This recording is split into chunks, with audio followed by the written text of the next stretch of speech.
Welcome to the Oyster Stew Podcast. I'm Bob Mooney, General Counsel for Oyster Consulting.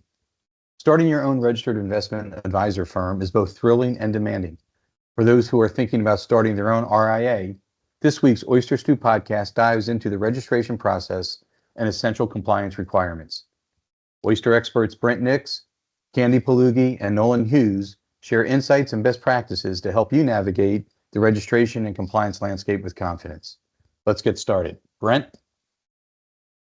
Hey, thanks, Bob. I'm Brent Nix, a Director of Governance, Risk, and Compliance with Oyster, and I would like to welcome you to our second in the series on starting your RIA. Before joining Oyster just a few years ago, I did spend a large part of my career doing what you may currently be considering, which is building and running an RIA. And I'm here today with longtime colleagues in a former life during our careers and current expert Oyster consultants, Candy Palugi and Nolan Hughes. How are you guys doing today? Doing well. Doing well, Brent. Thank you. No worries. Nolan, maybe first, real quick, if you could maybe just give us a quick flyover of your background, that'd be awesome. Sure, Brent.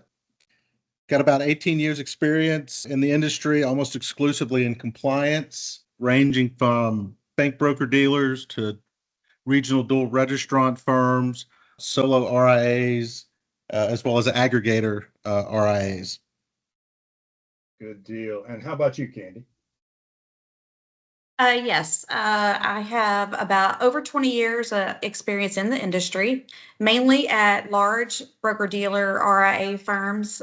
The most recent couple of years dealing almost exclusively with small independent RIAs.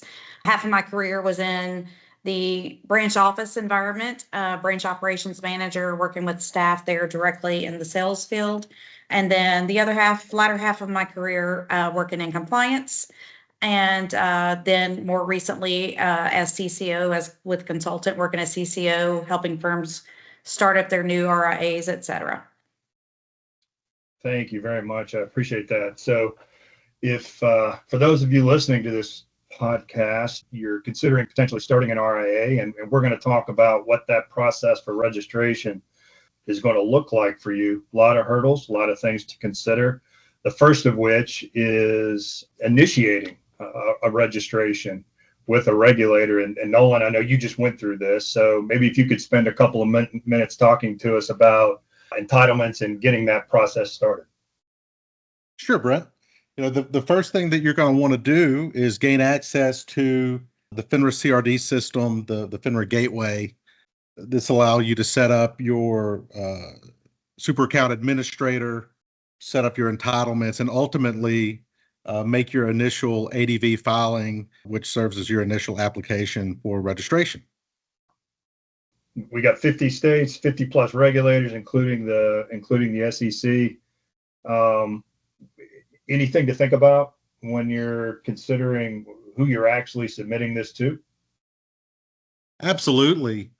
Whether you're state or SEC registered, that initial ADV filing contains the same information, but what may vary are the follow-on requirements that you receive ultimately from the regulator for which you're applying registration from.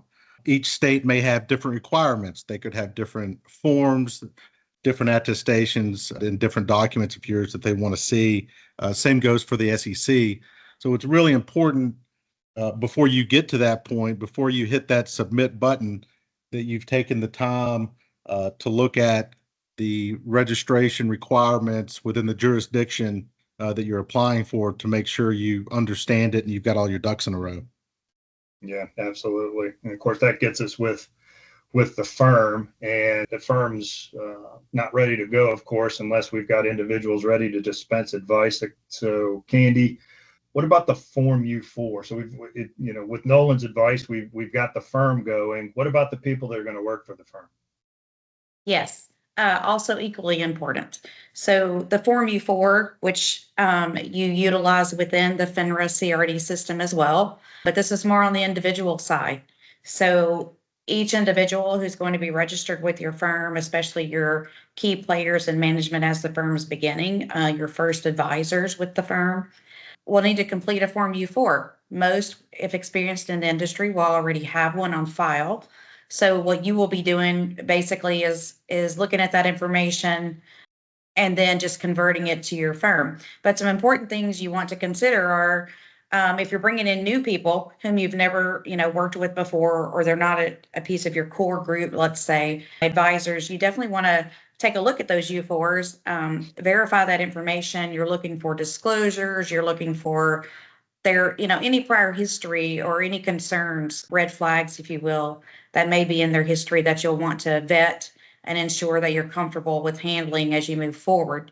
Generally, firms find it very helpful to utilize like some type of onboarding document, which requests that the prospect or the new hire complete all this information, answer a series of questions, provide you all of the personal background information you will need to complete this U4. And then also within CRD, we can all now set up our own FinPro account, and which is advised. It's almost necessary now with continuing education, et cetera. But there's also an e-signature capability within FinPro, which can allow you to electronically submit that U4 in a draft form for then your prospect to take a look and actually e-sign through FinPro, kind of making the transition of the document back and forth a little easier. Thanks, Candy. One of the things I think is super important to remember about the U4 process is even if you're a federal, you're making individual representative application to the states. And a thing to remember as you're getting your firm off the ground is each state deals with the admittance of both the firm and the reps a little bit differently. Some even have a more manual review process that may delay it by a few days. And remember, you can't begin to provide advisory services until you're actually approved to do so in the state. So you want to take account of that as you're registering your individuals there. So you got the firm. We've got our representatives getting properly established in the states. And now we have to think about our clients. And Noel and Candy, I know over the firms we've worked at together and here at Oyster, we've seen a bunch of iterations of, some call it the advisory agreement, some call it the investment management agreement, but in essence, it's your contract to provide services for a fee to your clients. And first and foremost, I would say advice-wise, get counsel you trust, because besides the investment aspects, it is a contract. So you want to make sure that you have an engagement document with your clients that is designed for the services you're providing, designed for your practice, applicable to the state or states in which you're operating. And then as you get into it, and I'm going to mention a few areas in particular that maybe Nolan, I'll ask your thoughts on it a little bit too, is ensure that the contract, the agreement that you're working with your clients is consistent with your practices. So anybody can provide you a standard advisory agreement, but you got to make sure that you've matched it up to your practices. So that could be your billing practices. Are you billing in advance or in arrears? And how is that being calculated? Does the language of your agreement coincide with what you're actually doing? How does it define discretion? Is it clear who has discretion? What actions can be performed without the client's understanding or acknowledgement? And then, of course, is the language in there also consistent with your regulatory documents, your Form ADV, and your Form CRS as well?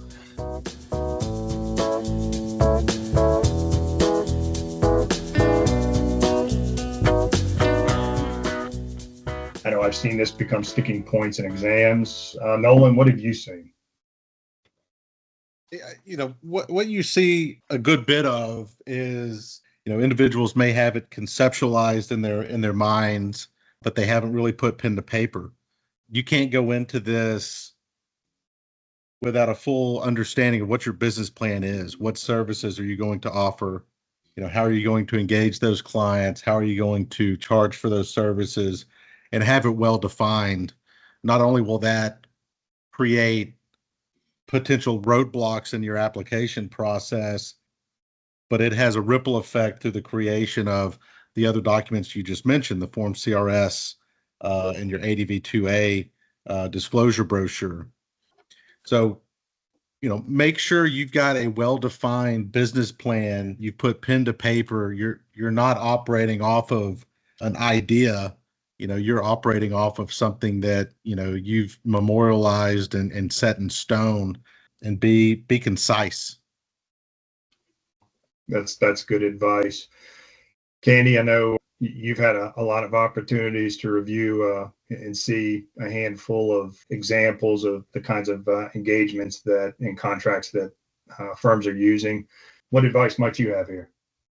Yeah, one point I'd like to point out is when we're talked about earlier, whether you're registering with the SEC directly or you're registering your RIA with a state or multiple states.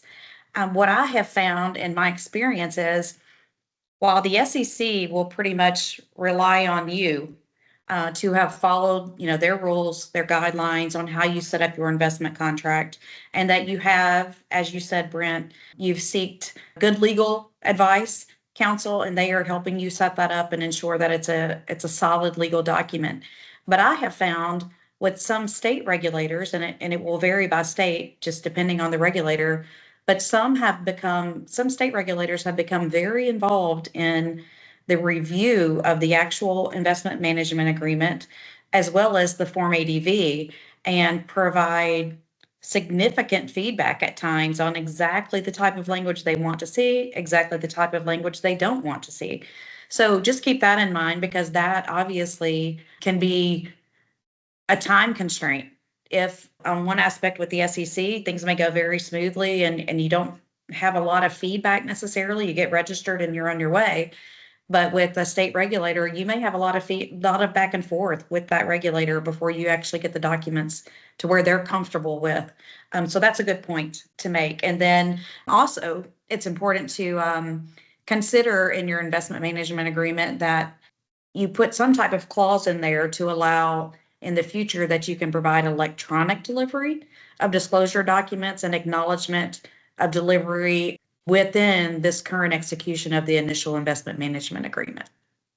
That's a great point. That's actually an excellent point. And also, as you're thinking about efficiencies for your firm down the road, the ability to be able to be nimble in regarding updating your Form CRS, sending updated disclosures to your client without creating a massive physical mailing event is, having been on the other end of that in a previous life, not a path you want to go down.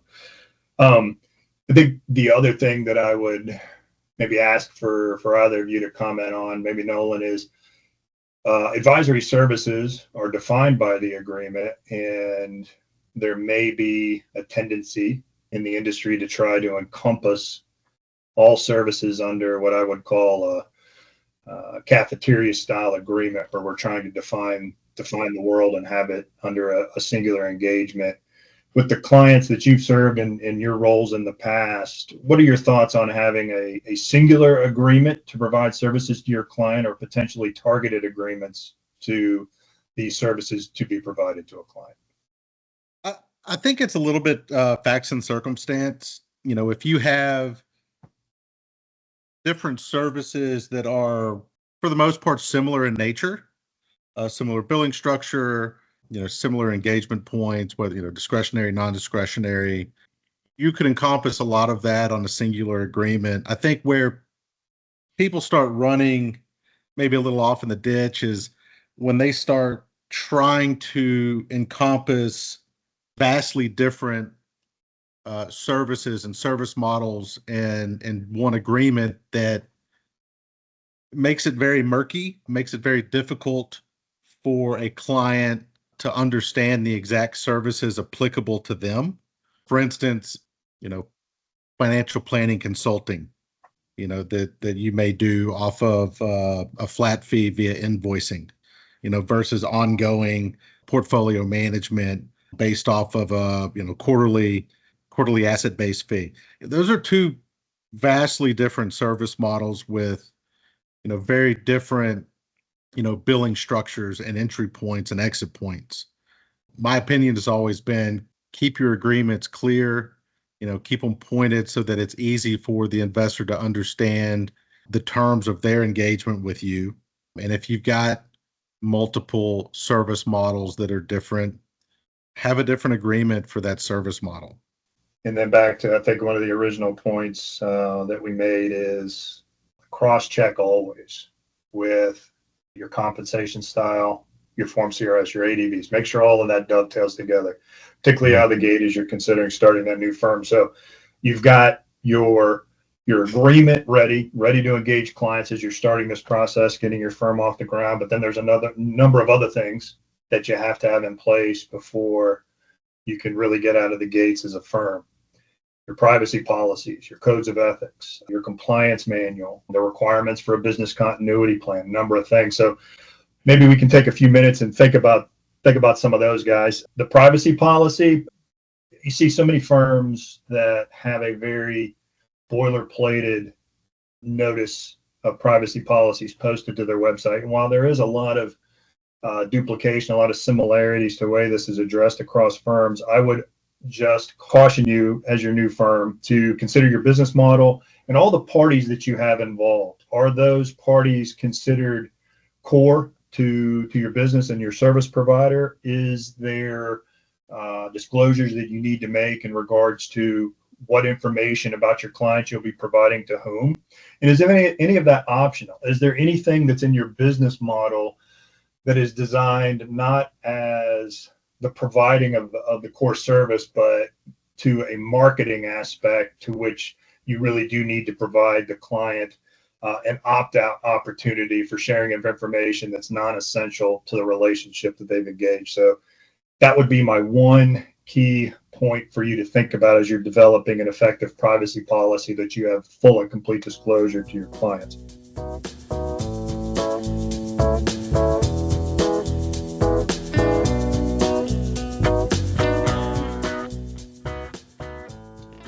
Candy, what about a compliance manual? And you can get a template anywhere. That's always a good starting point. But how do you make it yours? Yes, the compliance manual, very, very important document, as we are all aware. And when, not if, but when your regulator, whether that be the SEC or the state, comes in to examine your firm, this will be the main document along with your disclosure documents that they're going to review. They're going to really thoroughly review that compliance manual based on, what their criteria, what they're actually focusing on in that particular exam. And what you'll need to do to make sure you have a good, strong compliance manual is, first and foremost, as with all the aspects of putting all of these documents together, is to consider your business model. You want to streamline your manual to specifically what you are doing in your firm.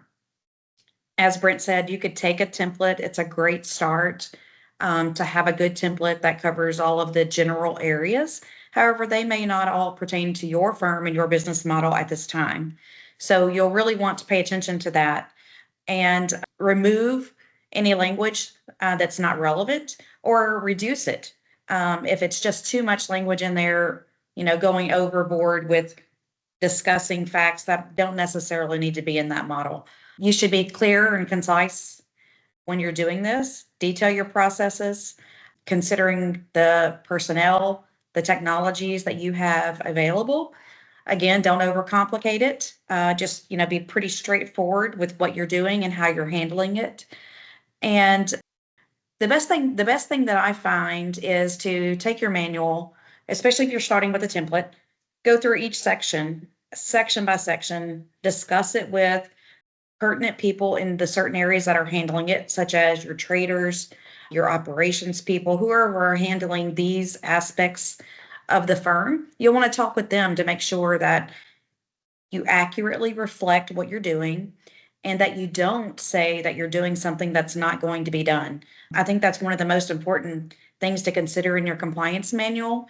Is you could put something in there that states you are performing a certain review or signing off on something, and it could completely not even be related to a rule. It may just be something extra that someone or yourself has decided this would be a good idea to do.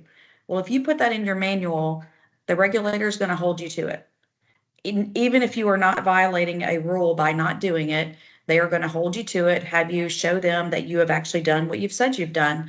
And if you're not, that will be a finding.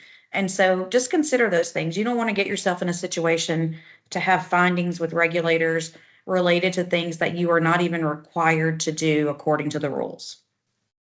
No, that's a good point. And I would say over my career that it was weighted way more frequently that the finding was based upon the contents of the firm's own documents and their manual versus a specific deficiency related to a rule finding. And so your point, I think, is well taken. Don't understand your technology, understand your personnel, understand your business model, and build your manual. Do that because you're going to have that ready again for day one for firm operations. So that's an important part of your registration process. Now, Nolan, I know you, because you and I spoke about it earlier today, we're working on a code that you were working on putting some finer points in and taking some of the sharp corners off. Is the same thing apply to a code of ethics? It does. The code of ethics rule has very specific requirements of what it must cover. And that's where you need to start. You need to make sure your code of ethics, meets the burden of the rule. And beyond that, you see some code of ethics that almost morph into policies and procedures and drift way off course. I think you have to be mindful of that. Keep your policies and procedures and your compliance manual or your WSP manual, and keep your code of ethics just to your code of ethics, with the understanding that those two supplement one another. And I think that's an important point to keep in mind is each of those documents are supplementary to the other. Right. So you don't be duplicative, keep what is necessary in each of them. And to Candy's points, ensure that they are applicable to your business and factual. Correct. Absolutely. I think for the code, important thing to remember as you're building that initial document, and we'll probably get into this topic maybe in a later in this series of this podcast about RIAs, is developing your conflicts inventory, because that's really what you're addressing in this code, out of the gate. How do I need to address my employees' political contributions? What do I need to monitor regarding their own transaction activity? And that's going to depend on the firm. It's going to depend on the service model you provide, the type of trading activities you do in-house, and what information employees may have access to. So, or your client base. Are you dealing with municipalities or government entities? So there's a number of considerations. And again, you can find a number of examples of codes of ethics available to you to help start your firm, but those need to be personalized to your firm, and to make sure that you don't have language in there that conflicts or is beyond what you need to be adhering to for particulars of your business practice. So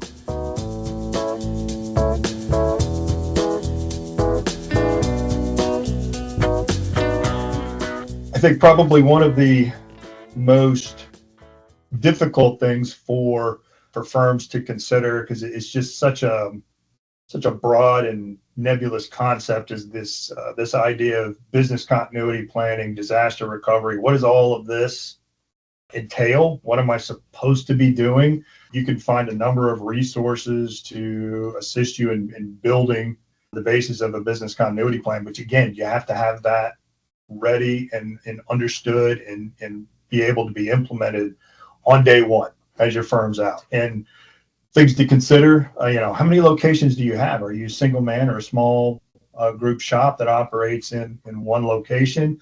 Do you have representatives that are sitting in multiple locations? So you have the complexities of call trees and communication channels, and what generically we refer to as muster points. If something were to happen, where do you go? All these considerations.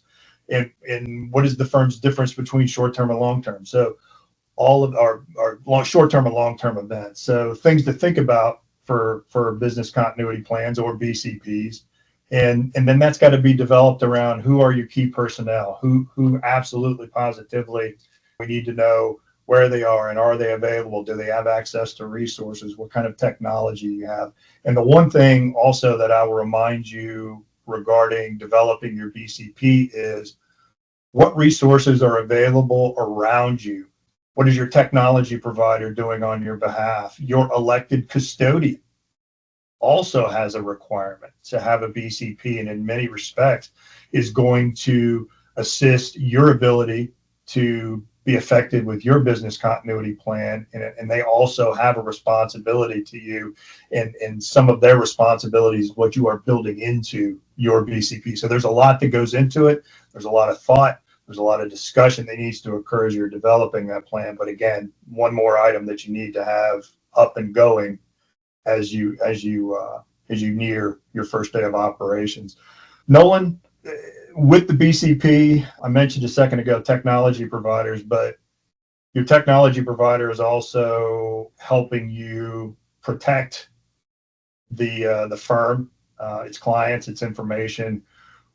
What should someone think about when they're developing an information security policy, which is again something you need to have day one? The industry is going further and further in the direction of cloud-based systems. The days of data rooms and server rooms are dwindling. Making sure that you understand in each technology that you're utilizing, having a full understanding of what information is flowing through that technology, where that technology is stored, how it's protected, and in the event of a business disruption, how can you access it? And that's not a set it and forget it item. You have to consistently review and evaluate that on an ongoing basis to make sure you've got a full understanding of it and account for it. Candy, what are your thoughts on what have you seen with your clients in regards to information security?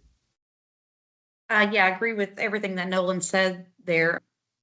I think you have to pull in your IT provider is a very important resource there, because they generally, know all the backgrounds of, they're watching for, what's going to happen, what kind of security do you have in the background running on all your systems, which you will need to document within your information security. So it's important for you to have a good relationship with them and be able to communicate and them to provide you exactly what they're doing for you.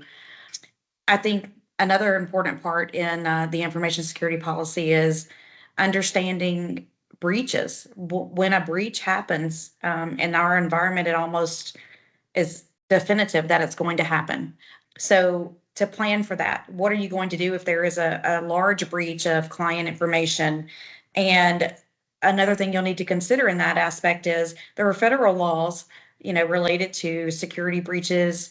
If you have some of your clients' personal information released out during one of these breaches, but the states also individually all have their own laws around this, whereas a certain breach may be reportable in one state, it's not reportable in another state. So again, hopefully when you've chosen your IT provider, you've chosen someone who is familiar with breaches and state laws and things like that, and how to handle them, or at least how to direct you in the right direction.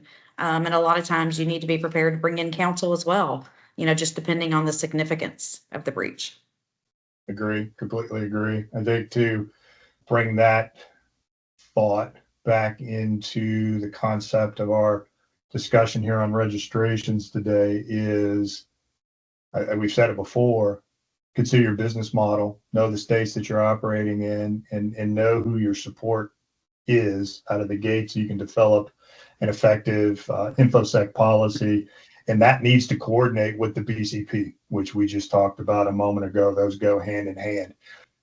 In a books and records area regarding electronic communications, archiving of social media, or other items that may be important to your practice.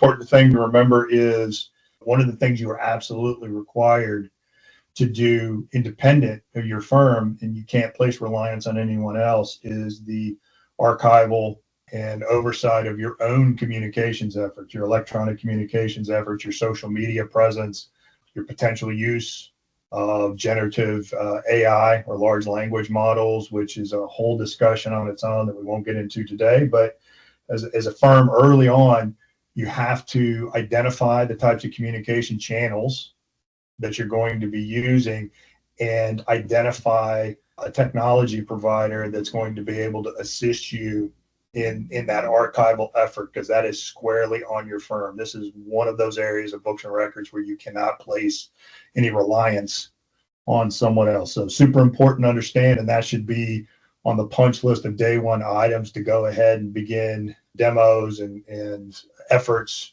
to determine what service provider is going to work for you. So with all of that said, all of that honestly sounds like a full-time job. And it is. It is. It is. I think it very much is. With the clients that you guys are working with, and Nolan, I'll go to you first. How does it make sense to deploy this as a new firm? You're trying to build it, you're trying to grow it. And oh, by the way, here's all these things that we just talked about today. How do you manage through that?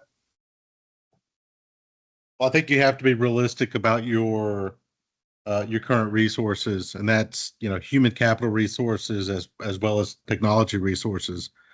Quite a few individuals start off down this path kind of as a one-man or one-woman band wearing all the different hats, and eventually all come to the same realization is you can do one thing very well, maybe two things very well, but hardly anybody does everything well at the same time. Know what it's going to take to run a firm. You're no longer just running a practice or a book of business. You're now responsible for a firm, and there's a lot more that goes into that. Identify those compliance and operational tasks and take stock. What do you have in current resources with, other staff if it's more than just, one individual? What do you have in technology to help streamline that as much as possible? And consider the utilization of, outsourced resources to provide that additional bandwidth when necessary, so you can focus on what you're really good at without sacrificing the other very important firm level and back office functions that are required now. I very much agree. Candy, do you have anything to add to that? I think Nolan summed it up pretty well. Yes, I think he did too. I don't really. I just think, to reiterate how important it is just to make sure, as you both have said, you have to be ready to go on day one. So as soon as you're approved, your registration's approved, whether that's federally with the SEC or with a state, day one starts your clock ticking for when they come into your office to examine you. They're looking at day one. Did you have your compliance manual ready? Have you started doing all of these reviews, your code of ethics, attestations, things that you should be doing from day one? What have you been doing with your social media and your off-channel communications? Whatever was there day one matters. So I think it's important to realize you don't have time for a learning curve, if you will, to get right on the compliance side. So if you don't have a strong compliance background person in your firm with you to assist you, I think you need to be realistic and realize that your focus, if you're the advisor as well as many other hats you're wearing already, your focus is going to be getting some revenue coming in, getting your business going, things like that. And it's very important to make sure you have somebody who's at the same time handling the compliance side. And I think that's where an outside resource comes in very handy. You can get partners who can get you going strong, set up a good, strong compliance program for your firm, and make sure you don't have any issues. Another note to make is, as I've seen with the firms I've worked with, the firms that I've helped get started here at Oyster is, the current SEC has an initiative going where they are attempting to see every new approved RIA within the first year. And sometimes for my firms, that's been 4 months or that's been 6 or 8 months, but they're coming in and they're doing a kind of a very high level review, and they're looking at all of these documents that we just spoke of to make sure you have what you need and that you've been doing all of the things you should be doing. I don't disagree. I've dealt with two of those in the last 12 months, so I can absolutely confirm that's what's going on. Nolan, what do you think about that? Well, to add on to Candy's point, when, they get that initial examination, and Brent, Candy, I know you have both heard this time and time again, just as I have, but you get, individuals that have started their firm and they thought they had a good beat on things. They get that initial examination, and it's always the same thing. I realized I didn't know what I didn't know. You see that play out over and over and over, and I don't think a lot of people have a true appreciation for making that transition from managing a book of business to running a firm and the entire compliance function that goes with it, which, brings us back to the original part of this segment is make sure you have the appropriate resources and knowledge in place to ensure an effective and diligent compliance program. Do not disagree, or as my grandmother probably would have said to all of this, measure twice, cut once, but understand your core competencies, understand your metrics, understand what the risks are as you're getting out of the gate, and where you have core competencies within your organization to address them. By all means, that's where that needs to stay, but where you can find opportunities to use a fractional or other resources to provide you lift out of the gate. And in this time period in the evolution of your firm is probably the most important time, because it's going to set the tone for everything else. But I really appreciate Nolan, Candy, your time here today. I know the three of us would probably talk about this for hours, but I do hope that we get an opportunity to expand on this in a future podcast on this area. We appreciate everyone listening in today, and we hope to see you and talk to you again very soon.